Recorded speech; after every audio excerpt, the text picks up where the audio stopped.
Hay una columna muy interesante que publicaron en Animal Político, también la pusieron en otros medios, Ernesto López Portillo, de quien les he compartido aquí información muy interesante. Fíjense nada más para que vean de qué va el asunto. Ponen entre comillas al inicio: la salida fácil es repetir que los casos como el del huachicol prueban que existen manzanas podridas dentro de instituciones sanas y disciplinadas. Sí, ¿no? Eso es lo más fácil y es a lo que recurre el gobierno. Y aquí, cuando hablamos de los delitos que cometen los guachos, los aguacates o los guachos con disfraz de policía de la Guardia Militar que creó López, siempre salen con el cuento: es de que son las manzanas podridas. Híjole, siempre suelo decirles que si fuera un caso, pues chance les compraba lo que dicen, pero es que no es un caso. Y luego hay temporaditas, por ejemplo, hace unos 2 meses, pues casi diario subíamos cosas que hacían los guachos, los marinos.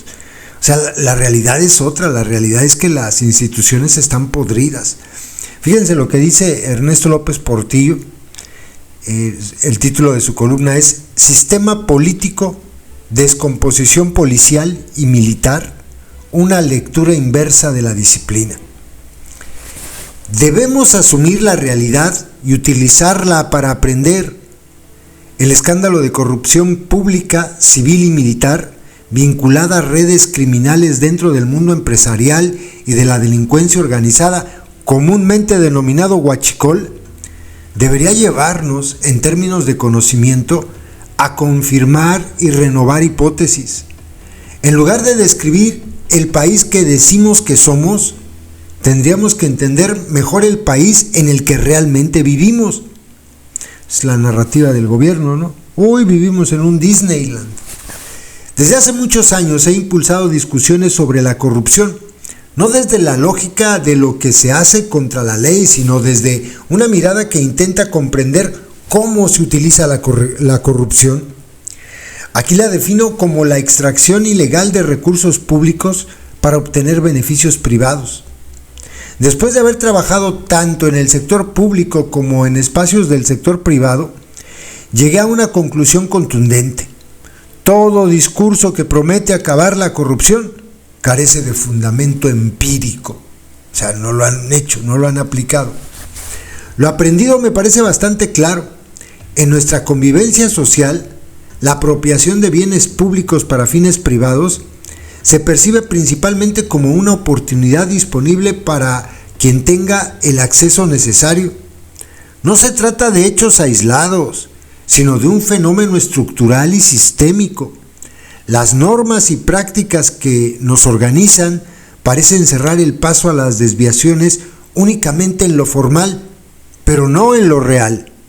Vivimos dentro de ecosistemas complejos donde el poder público administra, es decir, regula este medio extractivo llamado corrupción, y la llave reguladora es el tejido relacional que garantiza la complicidad y el silencio desde el poder.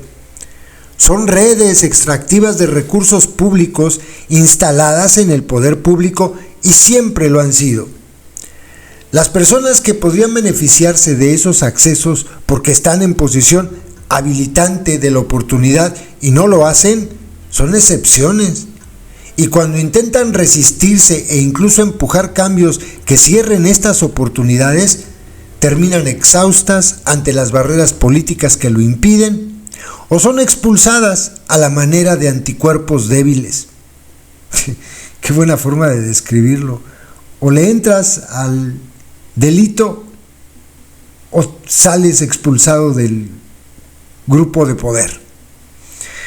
Ojalá existieran diferencias claras entre fuerzas políticas. Ojalá pudiéramos demostrar que hay actores comprometidos con transformar la estructura sistémica de la corrupción. Ojalá hubiera casos ejemplares que probaran lo contrario, pero no los hay. En este contexto, trabajo una lectura inversa de la disciplina en las funciones policial y militar. En el año 2000 publiqué un ensayo donde interpreté lo que llamé el pacto de origen entre el poder político y la policía en México. Lealtad a cambio de impunidad. 3 décadas y media de información sobre conductas desviadas de operaciones policiales y militares, siempre asociadas a la extracción de recursos públicos para beneficio privado, han validado aquella hipótesis. Pero la evolución de los fenómenos criminales vinculados a dichas prácticas exige otras discusiones para tratar de entender mejor los incentivos de las mecánicas de la descomposición.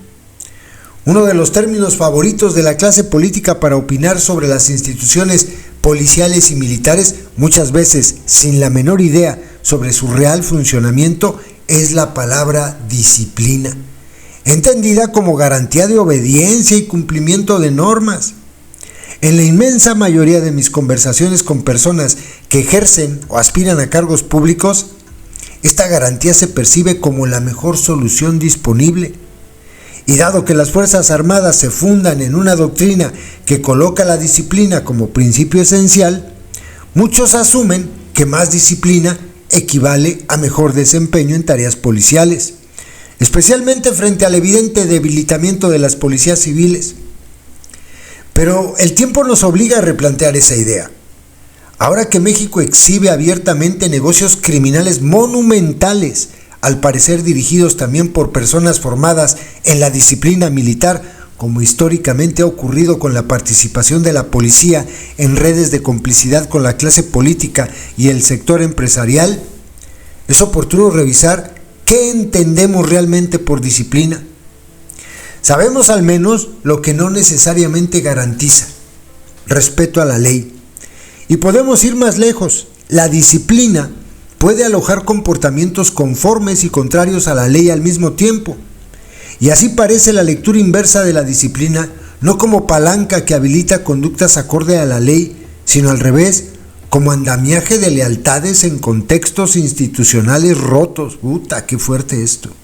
Pero para demostrarlo, habría que descifrar las culturas institucionales donde ocurren las cosas en la práctica, no en el discurso, y eso casi siempre lo más y eso es casi siempre lo más difícil: ver.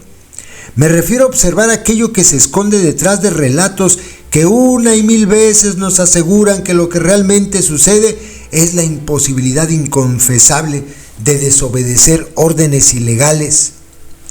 La salida fácil es repetir que los casos como el del Huachicol prueban que existen manzanas podridas dentro de instituciones sanas y disciplinadas. Pero esa narrativa no resiste el más mínimo filtro de racionalidad basado en evidencia empírica. No sirve para entender más, sino para entender menos. Si el sistema político no genera incentivos para que la llamada clase política asuma como agenda propia y principal la reducción de la corrupción, entonces, reitero, en un arreglo de poder público de esta naturaleza, ¿qué es lo que realmente garantiza la disciplina? Qué fuerte columna, la neta. Aquellos que siguen creyendo que ya se acabó la corrupción, pues nada más volteen a ver lo que está pasando. Ya me cuentan después. No se acabó, está peor. Estamos viviendo, tenemos frente a nuestros ojos el más grande saqueo de la historia, el huachicol fiscal. Y eso solamente se logra de una forma: con un chingo de corrupción. El partido más corrupto de la historia de México, híjole, es Morena, y ahí están los datos.